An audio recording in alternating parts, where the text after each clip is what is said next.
우리가 오전에 7장 2절까지의 말씀을 살펴보고 오늘 7장 3절부터 계속해서 보도록 하겠습니다. 7장 3절부터 사무엘이 나라를 통치하게 되죠. 사실은 통치한다는 것보다는 사무엘은 재판을 하는 거고요. 통치는 하나님께서 하시는 겁니다. 그러니까 엘리 시대에도 그랬고 또 사무엘의 시대에도 마찬가지인데 아직까지는 하나님이 왕이 되시는 거죠.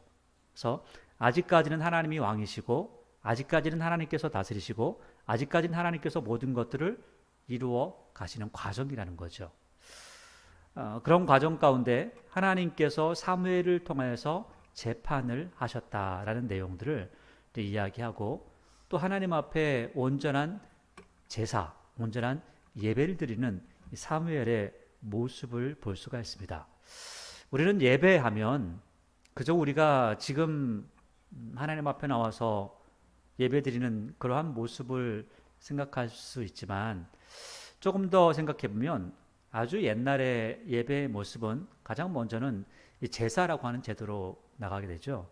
그래서 이 제사라는 제도를 예배에 집어넣고 그리고 대속하신 예수 그리스도께서 계시기 때문에 회개라고 하는 그 부분이 바로 제사 안에 아니 우리 예배 안에 들어와 있죠. 그래서 우리는 예배 시간에 하나님 앞에 회개하면서 또한 하나님의 은혜를 구합니다. 이 회개할 때에는 또한 우리는 예수 그리스도의 보혈을 의지해서 우리의 모든 죄가 속해진다. 그래서 속죄하는 그러한 시간을 갖게 되는 거죠. 그런데 우리는 회개 또는 예배라고 하는 부분을 다룰 때 너무 때로는 피상적으로 생각할 때가 있습니다. 마찬가지로 기도에 대한 부분도 너무 피상적으로 생각하고 그저 그렇게 뭔가 만병통치약인 것처럼 생각할 경우도 굉장히 많이 있다는 거죠. 근데 오늘 7장 말씀을 살펴보면 과연 기도한다는 게 무엇이냐, 그리고 하나님 앞에 예배드린다는 게 무엇이냐, 그리고 하나님 앞에 회개한다는 게 무엇이냐라고 하는 것들을 정확하게 어떠한 사건들을 통해서 우리에게 말씀해 주고 있습니다. 그러니까 우리가 이거 어떤 사건들만 읽고 넘어가는 것이 아니라 예배란 무엇인가, 회개란 무엇인가, 그리고 기도는 무엇인가 라고 하는 것들을 우리가 살펴보아야지만이 그 안에서 읽어내야지만이 제대로 하나님의 말씀을 보았다라고 말씀드릴 수 있을 겁니다. 자, 3절을 보니까 사무엘이 이스라엘 온 족속에게 말하여 이르되 만일 너희가 전심으로 여호와께 돌아오려거든. 여러분 이 내용이요, 너희가 전심으로 여호와께 돌아오려거든, 이 내용을 우리는 한마디로 이렇게 이야기합니다. 회개라고 하죠. 회개. 하나님 앞에 전심으로 돌아오는 것, 이것을 회개라고 합니다. 잘못 가던 길을 돌아와서 하나님께로 와서 다시 제대로 된 길을 가는 것, 이것을 돌아와서 고쳐서 나아가는 것, 이것이 바로 회개라고 하는 거죠. 자, 여기 보시면 회개, 그래서 너희들이 정말 회개하려거든. 너희들이 회개했냐? 너희들이 정말 하나님 앞에 들어오고 싶니? 정말 너희들이 하나님만을 섬기고 싶니? 그러면 꼭 해야 될 게 있다라고 하는 거죠. 거기 보니까 너희 마음을 여호와께 향하고, 첫째는 우리의 마음이 하나님을 향해야 됩니다. 여러분 하나님 앞에 예배드린다고 아침 일찍에 와서 또 오후에도 예배를 드리면서 여러분들의 마음이 진짜 하나님을 향해 있는가? 아니면은 우리 집에, 아니면 어떤 사람에게 향해 있는가? 이것을 잘 생각해야 되겠죠. 근데 첫째는 마음을 하나님께 향하고, 둘째는 하나님만을 섬기는 겁니다. 하나님도 섬기고 다른 것도 섬기는 것이 아니라, 다른 신을 섬기는 사람들은요, 다른 종교를 가지고 있는 사람들은 이것도 하고 저것도 합니다. 이것도 섬기고 저것도 섬깁니다. 저것도 하고 손금도 보고 사주도 보고 이것저것 다 하는 거죠. 그러면서 나는 누구누구를 섬긴다, 나는 누구누구를 사랑한다, 나는 그 신을 섬긴다, 그렇게 이야기를 하죠. 그런데 하나님께서는 아니, 나만을 섬겨야지. 나를 섬기니? 그럼 손금 같은 거 보지 마, 점 같은 거 보지 마, 다른 신에 가서 절하지 마, 그런 거 만들고 쳐다도 보지 마, 이런 것들을 말씀하시는 거죠. 그러면서 정확하게 이렇게 말씀하세요. 그 다음에 너희들이 나만을 향해, 나만을 향해 있고 나만을 섬기면, 그러면 블레 사람의 손에서 너를 건질 거야. 너희들 걱정하지 않고 살게 할 거야. 하나님께서요, 이렇게 말씀하시는 거예요. 하나님을 향한 마음이 있느냐? 그러면 하나님을 섬기는 마음이 있느냐? 그러면 걱정하지 마. 내가 너와 함께 할 거야. 내가 너와 함께 할 거야. 걱정하지 마. 라고 아예 그냥 대놓고 아주 심플하게 말씀을 하시는 거죠. 그러니까 4절을 보니까 이에 이스라엘 자손이 바알들과, 그러니까 바알이 하나가 아니죠. 바알도 여러 가지 바알들이 있고요. 그다음에 아스타롯을 제거하고, 그러니까 바알은 남자신, 아스타롯은 여자신, 이렇게 이야기를 합니다. 그 신들도 그 암수가 따로 있는 거죠. 그래서 바알들, 그래서 바알들이라고 할 때는 저 지난 주간에도 말씀을 드렸지만 바알들이라는 것은 그 바알은 주인이라는 뜻이죠. 주인데 주 뭐의 주냐? 어떤 것은 싸움을 잘하는 주인이고 어떤 건 병을 고치는 주인이고 병 중에도 어떤 거는 문둥병을 고치고 어떤 거는 감기를 고치고 뭐 이런 거죠.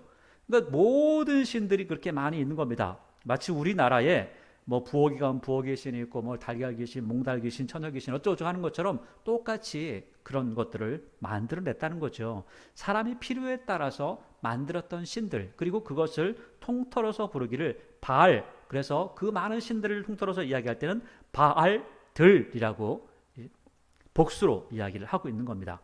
그리고 나서 이 뒤에 보니까 이스라엘 자손들이 바알들과 아스라엘을 제거하고 여호와만 섬겼다라고 하는데, 보니까 왜 하나님께서 이스라엘 백성들을 블레스를 통해서 그렇게 힘들게 하셨을까라는 내용을 생각해 보니까 그럴 만하시구나. 하나님께서 하나님만을 섬기라고 그렇게 말씀하셨고 모세를 통해서 십계명을 주시고 하나님만을 섬기고 우상을 만들지 말라고 하셨는데 지금 그렇게 많은 것들을 만들고 섬기고 있더라는 거죠. 다만 한 가지만을 안 했죠. 하나님만을 섬기지 않는 겁니다. 하나님도 그 바알들 중에 하나로 들어가 있을 겁니다. 그리고 하나님을 섬기는 예법대로 하나님을 섬기지도 않았다는 거죠. 자, 이게 회개입니다. 다 버리고 잘못된 것들을 버리고 하나님께로 돌이키는 것, 이것을 회개라고 이야기하죠. 그러면 여기에서 이렇게 회개를 했다면 하나님께서 뭐라고 하시냐면 그러면 내가 다 너와 함께 할 거야 라고 말씀하시는 거죠. 근데 만약에 이러한 일을 다 했습니다. 그런데도 불구하고 어려운 일들이 생겨요. 그러면 계속해서 블레셋이 쳐들어오면 그러면 하나님께서 함께 안 하시는 겁니까? 아니면은 하나님께서 함께 하시는 겁니까? 어려운 일이죠. 이 내용들을 계속해서 뒤이어보면 이스라엘 백성들의 무지함을 볼 수가 있고요. 그들의 불성실함을, 하나님을 향한 불성실함을 읽을 수가 있습니다. 그 내용들이 뭔지 우리가 좀 더 읽어가면서 살펴보도록 하겠습니다. 5절을 보니까 사무엘이 이르되 이스라엘은 미스바로 모여라. 미스바라고 하니까 우리가 이제 오전에 보았던 여기 그 지도를 보시면 가장 왼쪽에 엘베네셀과 아벡이라는 데가 있죠. 그래서 그 중간이 미스바라고 하는 지역입니다. 그런데 이것뿐만 아니라 미스바라고 하는 또 오른쪽 중간쯤 보면 미스바라고 하는 지역이 있죠. 미스바라고 합니다. 그러니까 미스바라고 하는 지역은 굉장히 많이 있습니다. 왜냐하면 미스바라고 하는 그 단어의 뜻 자체가 망대라는 뜻을 가지고 있기 때문에 망대가 세워져 있는 곳은 다 미스바라고 할 수 있겠죠. 근데 그래서 미스바라고 하는 지역은 여기저기 많이 있으니까 여기도 있고 저기도 있고 또 다른 데 곳도 있는 것을 볼 수가 있는 거죠. 자, 그런데 여기를 보니까 5절에 사무엘이 이르되 온 이스라엘은 미스바로 모여라. 내가 너희를 위하여 여호와께 기도하리라 하매 그들이 미스바에 모여 물을 길어 여호와 앞에 붓고 그날 종일 금식하고, 자, 이럴 때 금식을 해야 되는 거죠. 하나님 앞에 회개하고 나아갈 때, 잘못된 것들을 돌이키고자 할 때, 이게 진짜 금식을 하는 겁니다. 거기에서 이르되 우리가 여호와께 범죄하였나이다. 사무엘이 미스바에서 이스라엘 자손을 다스렸다라고 하는데, 다스렸다라는 것은 재판을 하는 거죠. 사실 다스리는 것은 하나님께서 다스리시는 거고, 실제로 이 사람은 사무엘은 재판을 하는 사람입니다. 그래서 샤파트, 쇼페팀이라고, 그래서 이 사사들이라고 하는 내용 중에 사무엘이 들어가는 거죠. 그러니까 사무엘은 사사입니다. 제사장이고 사사입니다. 7절에 이스라엘 자손이 미스바에 모였다 함을 블레셋 사람들이 듣고 20년 동안은 이 블레셋이 그렇게 쳐들어오지 못했던 것 같은데 이제 모였다고 하니까는 한번 이제 싸워볼까? 이제 20년 지나고 나니까 두려움도 좀 사라진 거죠. 그래서 이제 좀 싸워보려고 오는 겁니다. 그래서 7절에 이스라엘 자손이 미스바에 모였다 함을 블레셋 사람들이 듣고 그들의 방백들이 이스라엘을 치러 올라온지라. 이스라엘 자손들이 듣고 블레셋 사람들을 두려워하여. 원래는 두려워할 게 없는데 원래 하나님께서 야, 너 그거 제거하고 그 모든 그 우상들을 버리고 하나님께로만 마음을 향해 하나님만 섬겨. 그러면 걱정하지 마. 내가 너희를 건져줄게 라고 말씀하신 거거든요. 근데 사실 이런 이야기를 들었던 한 사람이 있죠. 한나라고 하는 사람이 있습니다. 사무엘의 어머니였던 한나는 자기가 그렇게 많은 걱정과 근심과 또 그리고 불임나 때문에 속상했던 그 마음들을 하나님 앞에 토로했을 때 엘리가 걱정하지 마. 하나님께서 너에게 네가 구한 것들 다 주시기를 원한다 라고 하는 그 한마디에 한 번도 더 이상 슬픈 기색을 보이지 않았다라고 하는데, 오늘 이스라엘 백성들은 이렇게 하나님께서 말씀하셨음에도, 사무엘을 통해서 말씀하셨음에도 불구하고 또 다시 한번 뭐라고 하냐면 두려워했다. 7절 마지막에 보니까 블레셋 사람을 두려워해서 8절에 이스라엘 자손이 사무엘에게 이르되 당신은 우리를 위하여 우리 하나님 여호와께 쉬지 말고 부르짖어 우리를 블레셋 사람들의 손에서 구원하시게 하소서 하니. 자, 보세요. 여러분, 기도하기 때문에, 사무엘이 기도의 사람이지만 기도하기 때문에 이스라엘 백성이 못 쳐들어올까요? 기도하면 그 모든 것들을 하나님께서 하나님의 군대를 보내서 다 막아주실까요? 그러한 경우도 종종 있습니다. 그러나 대부분의 경우는 그렇지 않습니다. 실제로 우리가 읽었던 말씀 7장 3절 말씀을 보니까 8절 말씀하고 전혀 반대의 이야기를 하고 있죠. 오늘 사람들은 이렇게 이야기합니다. 당신은 기도해가지고 하나님 절대 못 쉬게 만들어. 당신도 쉬지 말고 기도해가지고 하나님 못 쉬게 만들란 말이야. 그래서 하나님은 복가돼가지고 하나님이 절대로 우리를 그 블레셋 사람들이 못 쳐들어오도록 하나님이 막게끔 하라고 이렇게 하는데, 사실 7장 3절 말씀을 들어가서 보게 되면 하나님께서 사무엘을 통해서 하신 말씀은 딱 한 가지예요. 야, 너희들이 저 블레셋 사람들이 못 쳐들게 하려면 방법이 하나가 있어. 뭐냐면 이방신들 다 제거하고 너희 마음이 하나님 앞에 향하고 하나님만 섬겨. 그러면 다른 것들 너희한테 못 쳐들어올 거야 라고 한다는 거죠. 자, 그런데 사람들은 또 어떻게 해요? 사람들은 보는 것을 원한다는 거예요. 사람들은 보이는 것을 이야기한다는 거예요. 사람들은 뭔가 보여야지만이 뭔가를 행하는 것처럼 보인다는 거죠.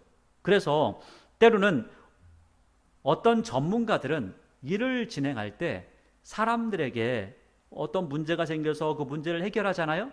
해결하면 그냥 가자마자 전문가이기 때문에 금방 다 해결했는데 마치 그것을 굉장히 어렵게 한 것처럼 둥탕 하면서 앞에 보여지는 의식을 한다는 거예요. 그래 놓고 사람들한테 말을 하면서 이게 여러 가지 이런 게 있었는데 내가 이렇게 했다라고 하면 사람들이 와, 진짜 대단합니다 하면서 돈도 쉽게 내준다고 하죠. 근데 실제로는 우리가 해야 될 것은 뭐냐면 기도하고 막 크게 하나님 앞에 기도한다고 막 부르짖고 하는 거, 그게 중요한 게 아니라 우리의 삶이 어떠하냐라는 것을 우리에게 말씀하고 있다는 거예요. 그러니까 여기서 지금 7절과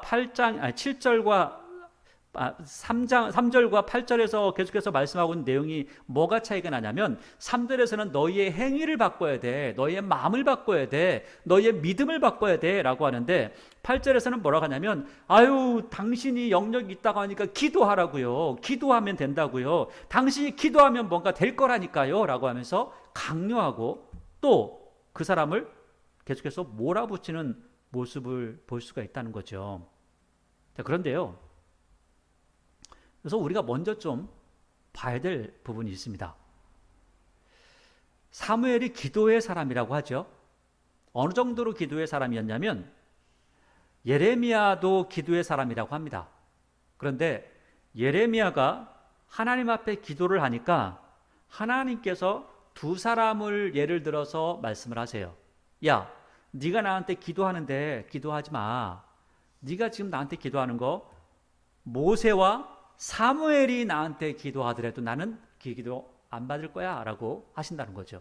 그러니까 구약 전체에서 기도의 사람 두 사람을 뽑는다면 모세를 뽑을 수가 있고 사무엘을 뽑을 수가 있다는 거예요. 그러니까 모세와 사무엘이라는 사람을 들어서 이야기할 때 기도하는 사람이다. 하나님께서 무엇을 원하시는지 하나님의 마음을 알고 그 마음대로 움직였던 사람이다 라고 한다는 거죠.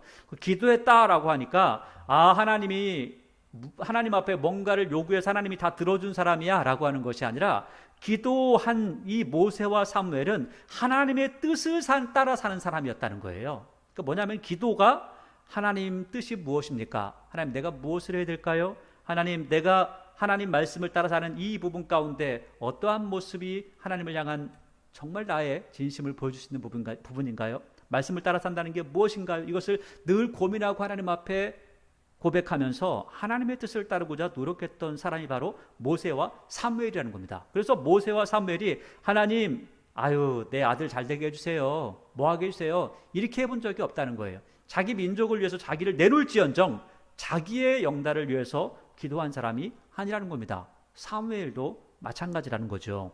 그런데 우리가 하는 기도라고 하는 게 뭡니까? 우리가 하는 기도라고 하는 거는 항상 하나님 앞에 이거 저거 해주세요 라고 하는 기도라는 거죠.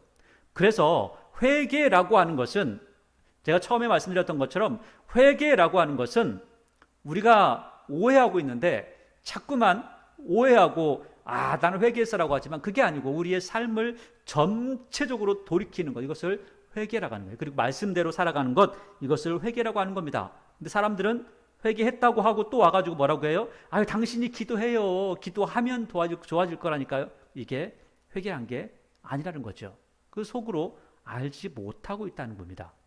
자, 그 다음에 성경에서 대표적으로 의인이라고 하는 세 사람이 있습니다. 노아, 다니엘, 욥이라고 하는 세 사람이죠. 이 세 사람을 들어서 의인 중에 의인이다. 노아도 의인이라고 하죠. 다니엘도 그렇고요. 욥도 의인이라고 평하고 있습니다. 그런데 기도의 사람 모세와 사무엘이라고 하는 이 칭호를 받았음에도 불구하고 놀라운 일이 있습니다. 여러분들은 여러분들의 자녀를 위해서 기도하는 게 맞습니다. 그렇죠? 때로는 어거스틴의 어머니 모니카가 기도해서 어거스틴이 돌이켰다라고까지 이야기를 하기도 합니다. 그런데 기도의 사람이라면 모니카보다는 어거스틴의 어머니보다는 누가 더 우리 머릿속에 떠올라요? 사무엘이 떠오르는 겁니다.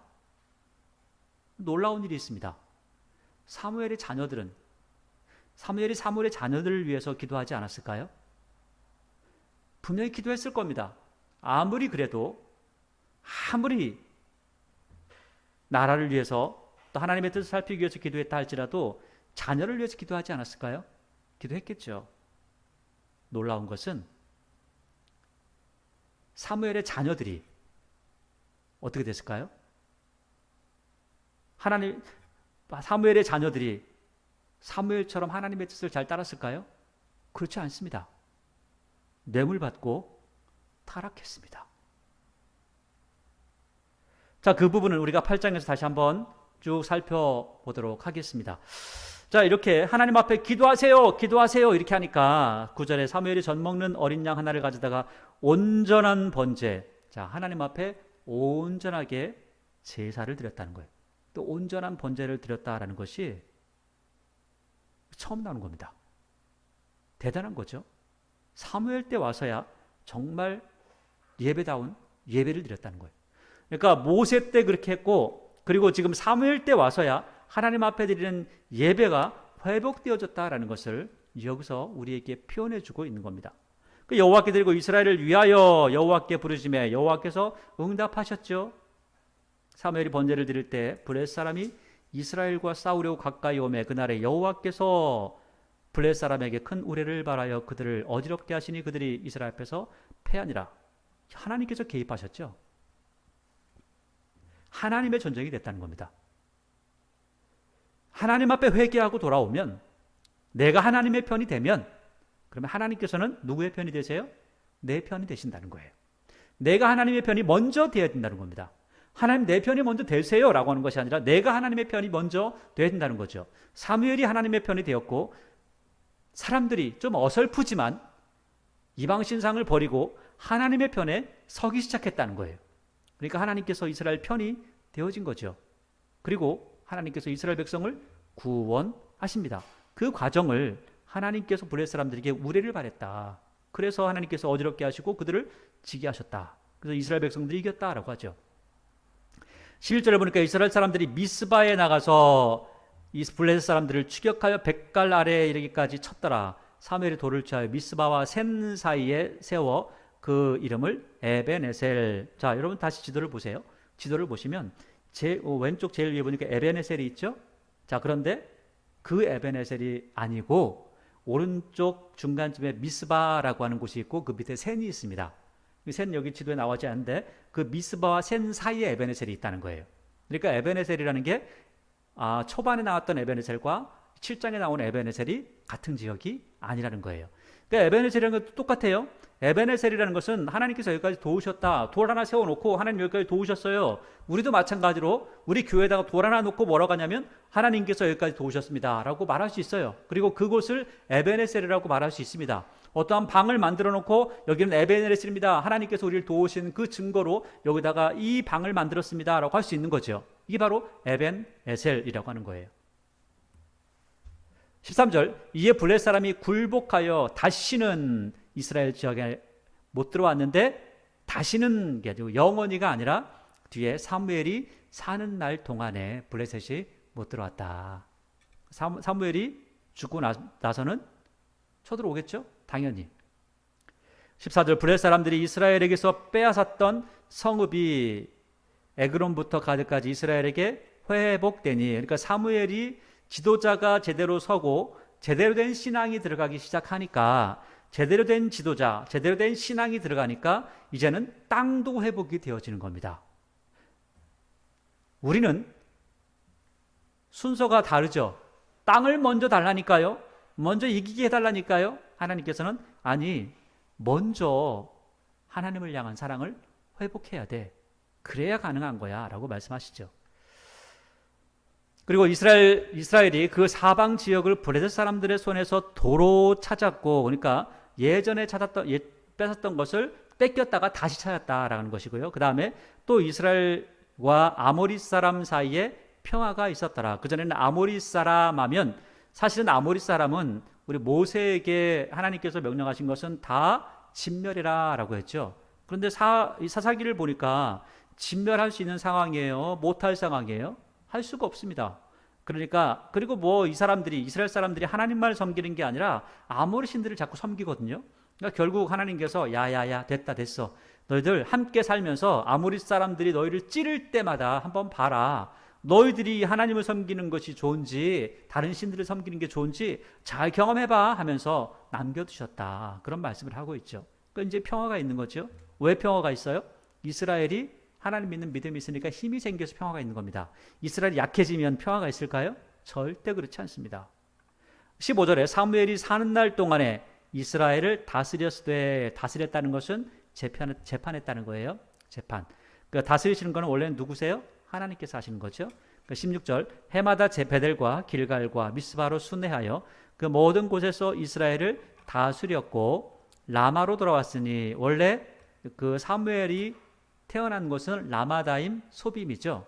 그 아버지가 고향이었잖아요. 아버지의 고향이 거기였습니다. 자, 그래서 라마다임 소빔이라고 하는 곳에서 통치를 거기서 이제 쉬는 그런 모습을 가지고 있는 거죠. 자, 그리고 나서 7절에 라마로 돌아왔으니 이는 거기에 자기 집이 있음이니라. 거기서도 이스라엘을 다스렸으며 또 거기에 여호와를 위하여 제단을 쌓았다라고 이렇게 이야기하고 있습니다. 자, 그러면 우리가 이제 처음에 이야기했던 회개에 대한 부분을 이야기했는데 그 부분을 한 부분만 좀 더 살펴보도록 하겠습니다. 정말 하나님 앞에 돌아온다는 것이 무엇이냐라는 것을 성경에서 우리에게 말씀하고 있는 부분이 있습니다. 자, 첫째는 하나님 앞에 돌아온다는 것은 하나님의 말씀으로 재정비된다는 것을 이야기하고 있습니다. 자, 먼저 호세아서 14장 말씀을 좀 살펴보도록 하겠습니다. 성경 말씀 호세아서 14장입니다. 자, 회개라는 것은 무엇이냐, 올바른 회개가 무엇이냐라는 것을 한번 좀 살펴보겠습니다. 14장 1절입니다. 호세아서 14장 1절. 이스라엘아, 내 하나님 여호와께로 돌아오라. 내가 불의함으로 말미암아 엎드러졌느니라. 자, 불의함이라는 것은 결국 우상 숭배와 더불어서 그들의 불의한 삶을 이야기하고 있죠. 자, 그러니까 너희들이 이렇게 엎드러졌으니까 어떻게 해야 회복되냐면 하면서 2절에 너는 뭘 가지고? 말씀을 가지고 여호와께로 돌아와서 아뢰기를 모든 불의를 제거하시고 선한 바를 받으소서. 우리가 숫송아지를 대신하여, 그러니까 우리가 하나님 앞에 이런 것들을 보여주는 어떤 그런 의식이 아니라, 그런 게 아니라 입술의 열매를 주께 드리리이다. 하나님만 의지할게요. 아수르 의지하지 않겠습니다. 다른 나라들, 다른 신들을 의지하지 않겠습니다. 하나님만을 바라보겠습니다. 그런데 하나님을 바라보고 하나님을 섬기는데 뭘 가지고 섬겨요? 말씀을 가지고 섬기겠습니다. 이게 올바른 회개라는 겁니다.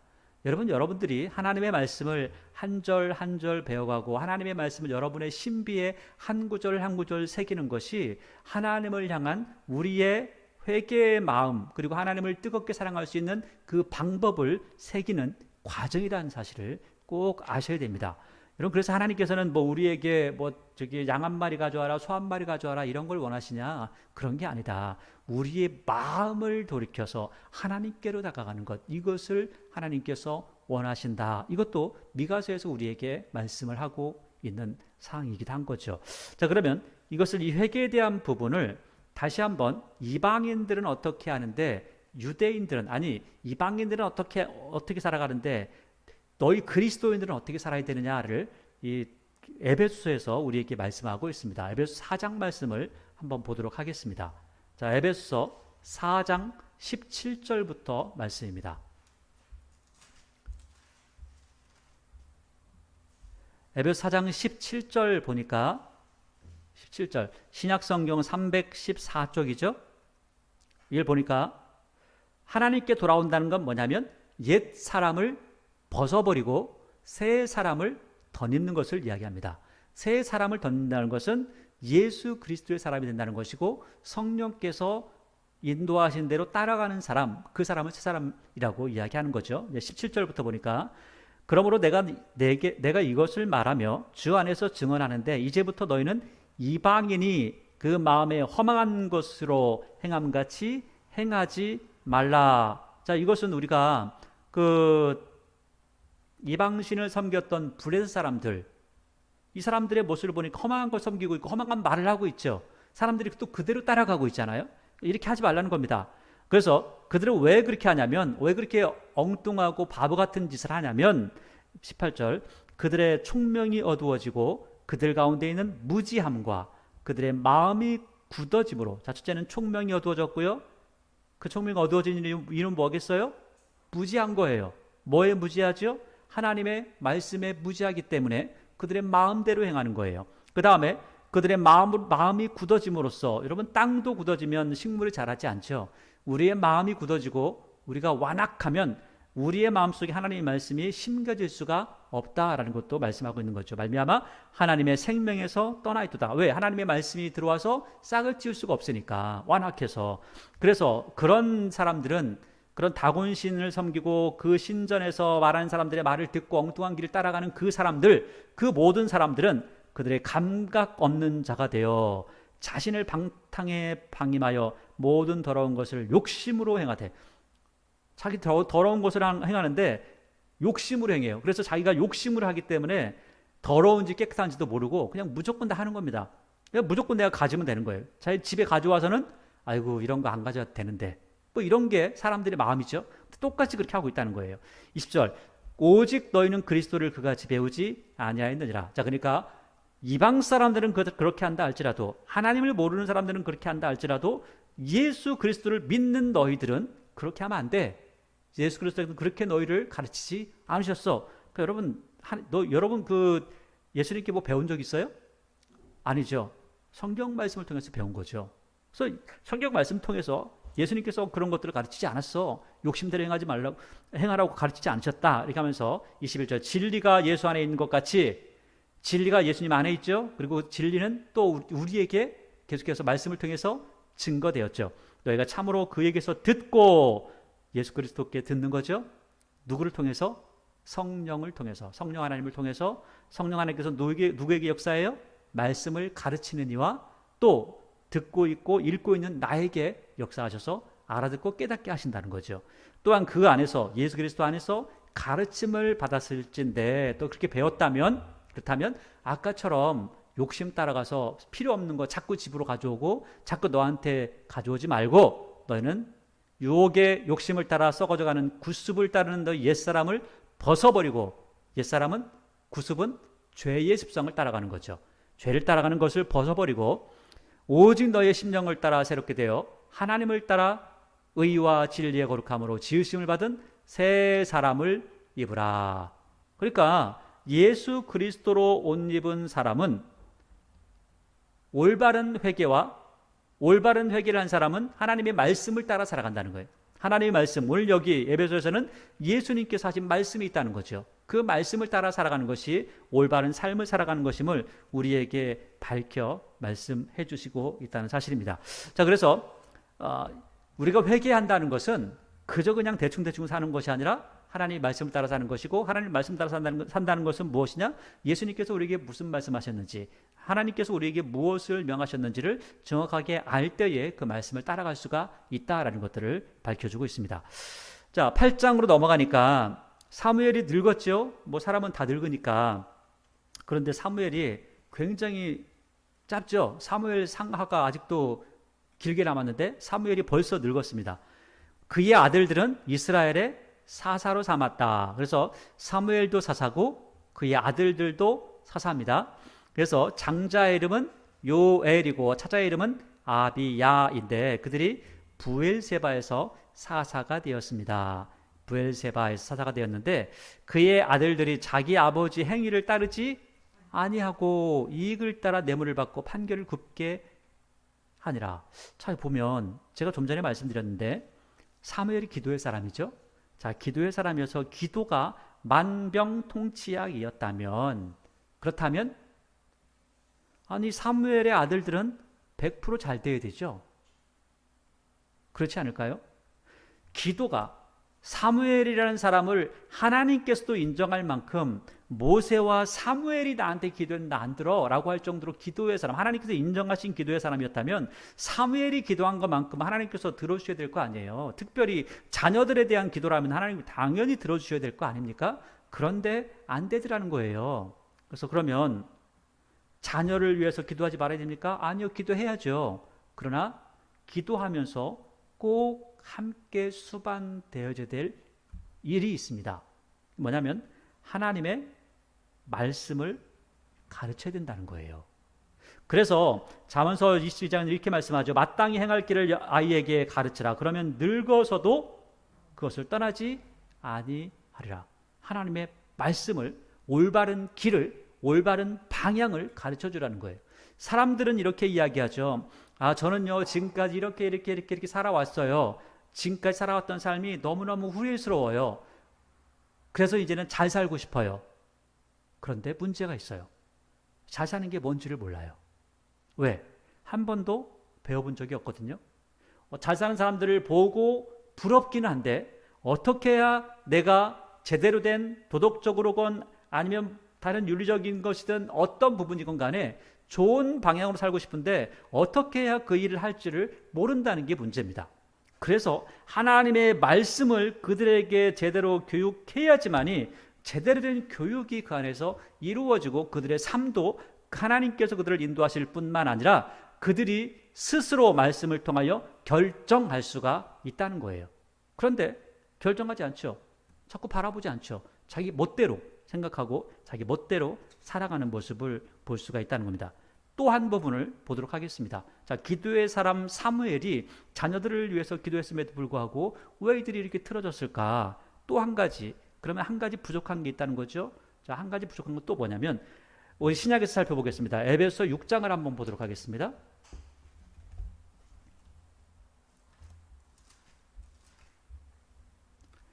에베소 6장 1절에서 4절 말씀을 보니까 하나님께서 사도 바울을 통해서 에베소 교회에 그리고 지금 우리에게 주는 메시지예요. 그런데 이 메시지 중에 자녀들에게 하는 이야기, 아버지들에게, 부모에게 하는 이야기가 있습니다. 그리고 뭐 종들 또 상전들 다 이야기하는데 오늘은 자녀와 아버지에게 하는 이야기만 좀 살펴볼게요.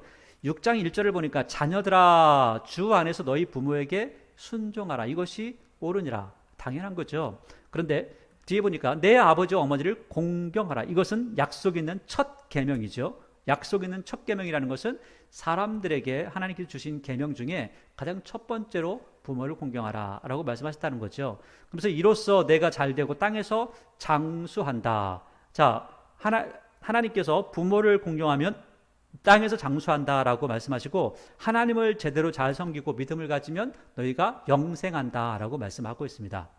그러니까 영생을 얻고 싶으면 하나님을 잘 섬겨야 되는 것이고요. 또 우리가 살아가면서 장수하고 싶은 생각이 있다면 부모를 잘 섬기는 모습도 있어야 되겠죠. 그러니까 그래 두 가지 다 우리가 가지고 있어야 될 마음이라는 거죠. 중요한 건 4절을 보니까 사무엘이 아마도 이걸 빠뜨렸던 것 같아요. 4절을 보니까 또 아비들아 너희 자녀를 첫째 노엽게 하지 말고 화나게 하지 말라는 거예요. 그러니까 우리는 유교적인 사고방식을 가지고 사는 세상에 살기 때문에 유교적인 사고방식을 가지고 사는 세상에서는 항상 자녀들에게만 희생할 것을 요구합니다. 자녀들만 잘하라고 이야기합니다. 부모에게는 잘해라라고 하는 이야기를 하지 않습니다. 왜? 자녀들만 잘해야지 위에서 뭐 어떻게 하건 못된 짓을 하건 너네들은 그렇게 하면 안 돼 라고 하는 거죠. 그러나 윗물이 맑아야 아랫물이 맑은 거죠. 그래서 성경은 이 유교적인 측면과는 전혀 다르게 이야기합니다. 첫째는 자녀들도 공경해. 이거 당연한 거야. 그러나 부모들도 할 일이 있어. 4절에 너희 아비들아 너희 자녀를 첫째는 노엽게 하지 말고 첫째는 노엽게 하지 말아야 돼. 자녀들이 노여워하면 안 돼요. 둘째 꼭 해야 될 게 있어요. 오직 주의 교훈과 훈계로 양육하라. 그러니까 하나님의 말씀으로 양육하라는 거예요. 하나님의 말씀을 가지고 양육하지 않으면 나이가 들면 들수록 자기 마음대로 자기 생각대로 자신의 삶을 펼쳐나갑니다. 그래서 어릴 때부터 하나님의 말씀으로 제대로 된 교육이 이루어지면 제대로 된 신앙을 가지고 살아가게 되겠죠. 자, 그런데 오늘 2절에 장자의 이름은 요엘이요 처자의 이름은 아비야다라고 했는데 이 요엘이요 뇌물을 받았습니다. 아비야도 뇌물을 받았습니다. 그런데 반전이 있습니다. 아마 요엘이 아마 아비야도 그랬을 것 같은데 이 요엘이라고 하는 사람이요 뇌물을 받고 사사에서 쫓겨난 다음에 아마도 회개를 한 것 같습니다. 그런 요엘이 회개했다 그런 내용은 나오지 않아요. 그런데 여러분들이 나눠드린 이 종이를 보시면 역대상 6장에 이런 말씀이 있습니다. 6장에 보니까 6장 31절에 이렇게 이야기하고 있죠. 31절에 언약궤가 평안을 얻었을 때에 다윗이 여호와의 성전에서 찬송하는 직분을 맡긴 자들이 이러이러하다라고 이야기하면서 33절을 보니까 직무를 행하는 자와 그의 아들들은 이러한데 찬송을 하는 사람들이라는 거예요. 그러니까 찬송을 인도하는 사람들이라는 거죠. 그앗의 자손 중에 헤만, 그러니까 고핫이라고 하는 사람이죠. 고핫의 자손 중에서 헤만이라는 사람이 있다는 거예요. 그게 헤만이 누구냐면 하면서 역사를 되짚어갑니다. 헤만은 찬송하는 자인데 그는 누구의 아들이요? 요엘의 아들이에요. 요엘의 아들이면 요엘이 한두 사람인가? 또 위에 올라가 봐. 요엘은 사무엘의 아들이요. 사무엘도 그렇게 이어질 수 있지. 뒤에 보니까 엘가나의 아들이요. 엘가나는 여호람의 아들이요. 여호함은 그 다음에 엘리엘의 아들이요. 엘리엘은 도아의 아들이요. 도아는 숲의 아들이요. 이렇게 하면서 사무엘상 1장에 나와 있는 내용하고 똑같이 이렇게 나오고 있습니다. 그러니까 이것을 보면 부모로부터 교육받고 여러 가지 많은 부분에서 그렇게 살았다 할지라도 잠깐 엇나갔지만 다시금 돌아와서 자기 자녀는 제대로 된 교육을 시키고 그리고 찬양하는 자로 유명한 자로 남겨뒀던 모습을 볼 수가 있는 거죠. 자, 그러니까 사무엘이 기도만 해서 자녀들이 잘 되는 게 아닙니다. 그들에게 교육을 시켜야 되는 거죠. 요엘도 자녀들을 위해서 기도만 한 게 아니겠죠. 제대로 된 교육을 시켰을 겁니다. 봐라, 아버지는 그렇게 했다. 아버지는 잘못했다. 그러나 너희들은 이렇게 좋게 나갔으면 좋겠다. 나는 잘못하고 지금 회개하고 돌이켜서 하나님을 섬기는 하나님의 사람이 되었다라고 하는 그런 이야기를 했겠죠. 자, 그리고 나서 4절을 보니까 이렇게 이제 요엘과 아비야가 뇌물이나 받고 있으니까 재판하는데 뇌물 받고 있잖아요. 사무엘의 직업이 사사라겠잖아요. 사사가 뭐 하는 사람이었어요? 재판하는 사람이었잖아요. 재판하는 사람이 뇌물을 받아 먹으면 그 재판이 제대로 된 재판이 되겠어요? 사무엘은 뇌물을 안 받아 먹었다고 그래요. 그런데 요엘과 아비야가 그걸 받아 먹었습니다. 그래서 결국 이 두 사람이 뇌물을 받아 먹는 바람에 하나님의 대리자가 뇌물을 받아 먹는 바람에 하나님이 권좌에서 쫓겨나셨습니다. 그 이야기를 여기서 하고 있습니다. 자, 4절을 보니까 이스라엘 모든 장로가 모여 라마에 있는 사무엘에게 나아가서 그에게 이르되 보소 당신은 늙고 당신의 아들들은 당신의 행위를 따르지 않고 뇌물이나 받아먹고 있습니다. 그래서 우리에게 왕을 주십시오. 다른 나라도 다 왕이 있으니까 제대로 하던데요 하면서 이야기하는 겁니다. 6절에 우리에게 왕을 주어 우리를 다스리게 하라 했을 때에 사무엘이 굉장히 기분 나빠합니다. 기뻐하지 않습니다. 왜냐하면 그럼 하나님을 쫓아내는 거거든요. 자기 쫓겨나는 거고. 그래서 사무엘이 그것을 기뻐하지 아니하며 여호와께 기도하매 여호와께 사무엘에게 이르시되 백성이 내게 한 말을 다 들으라. 이는 그들이 너를 버림이 아니라 나를 버리는 거야. 지금 내가 왕인데 쟤들이 내가 왕이 되지 못하게 하는 거야. 사람 왕을 찾는 거야 라고 하시는 거죠. 8절에 내가 그들을 애굽에서 인도해낸 날부터 오늘까지 그들이 모든 행사로 나를 버리고 다른 신들을 섬김같이 내게도 그리하는도다. 너는 지금 한 번 당하는 거지. 나는 애굽에서 쟤들이 나올 때부터 지금까지 계속 이러고 있다. 너무 마음 아파하지 마라. 이렇게 말씀하시는 거죠. 하나님 참 담담하게 말씀하시는데 참 마음 아픈 이야기죠. 9절에 그러므로 그들의 말을 듣되 너는 그들에게 껌하게 경고해서 그들을 다스릴 왕의 제도를 가르쳐라. 너 왕 세우면 이렇게 된다라는 걸 꼭 알려주라는 거예요. 그 제도가 뭐냐면 이게 신명기에 나오는 말씀인데 그 말씀을 그대로 이야기하는 겁니다. 자, 10절을 보니까 사무엘이 왕을 요구하는 백성에게 여호와의 모든 말씀을 말하여 이르되 너희를 다스릴 왕의 제도는 이러하니라. 그가 너희 아들들을 데려다가 그의 병거와 말을 어거하게 하리니 그들이 그 병거 앞에서 달릴 것이며 여전에는 왕이 뽑아갈 사람이 없었는데 왕이 없으니까 이제는 뽑혀갈 거야. 그리고 종이 될 거야 라는 거죠. 그가 또 12절 또 너희 아들들을 천부장과 50부장을 삼을 것이며 자기 밭을 갈게 하고 자기 추수를 하게 할 것이며 자기 무기와 병거의 장비를 만들게 할 것이며 근데 너희들 아들을 왕에게 다 뺏길 거야. 능력 있으면 다 뺏겨 라고 하는 거죠. 13절 그가 또 너희의 딸들을 데리다가 향료 만드는 자와 요리하는 자와 떡 굽는 자로 삼을 것이며 그가 또 너희의 밭과 포도원과 감람원에서 제일 좋은 것을 가져다가 너희 신하들에게 줄 것이며 자, 이 모든 것들 원래는 왕이 없을 때에는 제사장들이 레위 지파가 그냥 하나님을 위해서 모든 걸 했거든요. 아예 그 사람들은 그렇게 하고 또 이스라엘 백성들이 11조 드리는 가지고 받아가지고 썼으니까 아무 문제가 없었는데 이제는 이렇게 한다는 거예요. 그 다음에 또 한 가지 더 문제가 되는 것은 15절 그가 또 너희의 곡식과 포도원 수산의 11조를 거두어 자기의 관리와 신하에게 줄 것이며 이제는 11조를 한 번만 내는 것이 아니라 두 번을 내야 돼요. 하나는 하나님께 하나는 왕에게 내라는 거예요. 세금을 내는 거죠. 16절 그가 또 너희를 노비와 가장 아름다운 소년과 나귀들을 끌어다가 자기 일을 시킬 것이며 너희 양떼 10분의 1을 거두어 가리니 너희가 그의 종이 될 것이라. 그러니까 왕을 세우면 너희가 종이 되는 거야. 이렇게 얘기하죠. 사람 위에 사람이 있는 거죠. 이제 사람 위에 왕이 있는 거예요. 그래서 왕을 섬기게 된다. 근데 문제는 뭐냐면 왕이 세워지니까 왕은 눈에 보이죠. 그리고 힘이 있는 게 보이죠. 위협하는 것도 느껴지죠. 하나님은 눈에 안 보이죠. 그러니까 하나님 앞에 드릴 거는 싹 빼먹고 누구한테 드려요? 왕에게 드리는 겁니다. 그러니까 하나님의 성전에는 먹을 게 없고 왕의 곳간에는 먹을 게 넘쳐나는 거죠. 힘 있는 사람에게, 눈에 보이는 사람에게 뭔가 가는 거죠. 그러니까 하나님의 곳간에 텅텅 비고 이제 레위인들도 일을 할 수가 없는 상황도 되어지는 겁니다.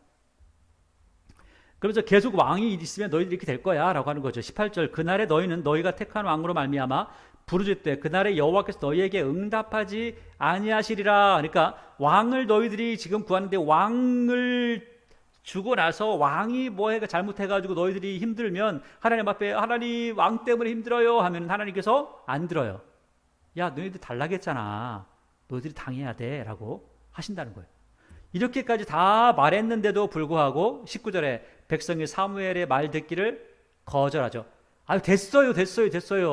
잔소리 좀 그만하시라고요. 아니로소이다. 우리도 우리 왕이 있어야 하리니 우리도 다른 나라들 같이 되어 우리의 왕이 우리를 다스리며 우리 앞에 나가서 우리의 싸움을 싸워야 할 것이니다 하는지라. 사무엘이 백성의 말을 다 듣고 여호와께 아뢰매 여호와께서 사무엘에게 이르시되 그들의 말을 들어 왕을 세우라 하시니 사무엘이 이스라엘 사람들에게 이르되 너희는 각기 성읍으로 돌아가라. 야, 왕은 하나님께서 세우실 거야. 그러니까 돌아가 있어. 그러면은 내가 누군지, 하나님께서 세우신 자가 누군지 알려줄게. 이제 그 다음부터 사람들이 난리가 났겠죠. 난리가 났을 겁니다. 내가 뽑혀야 돼 하면서 엄청나게 난리가 났을 겁니다. 오늘 말씀을 보니까 사무엘에 대한 이야기를 하고 있죠. 사무엘에 대한 이야기, 하나님께서 사무엘을 세워서 하나님의 놀라운 일들을 이루어 가시는 모습을 보는데, 그럼에도 불구하고 그 기도의 사람도 자녀를 키우는 데는 쉽지 않았다는 겁니다. 여러분, 자녀를 키우고 그 자녀를 신앙인으로서 제대로 된 모습을 만들어 간다는 것 참으로 어려운 일입니다. 사무엘도 그것은 어려운 일이었고 기도의 사람이었음에도 불구하고 그들의 아들들은 뇌물을 받는 사람이 되어서 그 아들들 때문에 결국 하나님께서 권자에서 내려와야 되는 그러한 상황까지도 벌어졌다는 거죠. 그래서 여러분, 우리가 하나님 앞에 기도하는 것 너무 중요합니다. 그러나 더 중요한 게 있습니다. 기도와 더불어서 꼭 뭘 해야 돼요? 마땅히 행할 길을 자녀에게 가르치는 것. 특별히 그게 무엇입니까? 자녀를 노엽게 하지 말고 하나님의 말씀으로 교훈해서 하나님이 어떤 분이신지를 알려주는 것, 하나님께서 무엇을 기뻐하시고 무엇을 가장 싫어하시는지를 알려주는 것, 마땅히 이것을 알려주고 이것을 통해서 교육이 잘 되어지면 그는 요엘처럼 잠시 동안 나갔다 할지라도 다시 돌아와서 하나님을 섬기는 섬김의 사람이 되고 그 자녀들에게 올바른 신앙을 물려줄 수가 있습니다.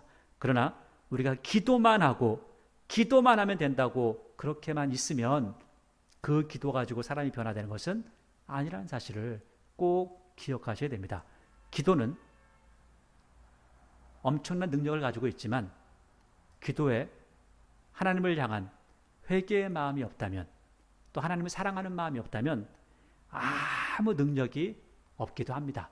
그래서 하나님을 향하여서 우리의 마음이 집중되어지고 그리고 또 우리의 삶을 완전히 돌이켜서 하나님을 사랑하는 마음으로 나아가게 된다면 하나님께서 우리의 기도를 들을 것이요, 또한 하나님의 마음을 우리가 알아서 우리의 삶을 그렇게 살아가게 될 것입니다. 또 한 가지는 다시 한번 말씀드리는데, 너무 중요하기 때문에 다시 한번 말씀드리는데, 자녀 교육은 기도로서가 아니라 하나님의 말씀을 가르쳐줌으로써, 하나님의 말씀으로 양육함으로써 가능한 겁니다. 오늘 사무엘이 그러했고 사무엘의 아들이었던 요엘이 그렇게 교육을 해서 결국 그 사람들의 자손이었던 헤만은 찬송하는 자의 대표가 되었다라고 말씀하고 있습니다.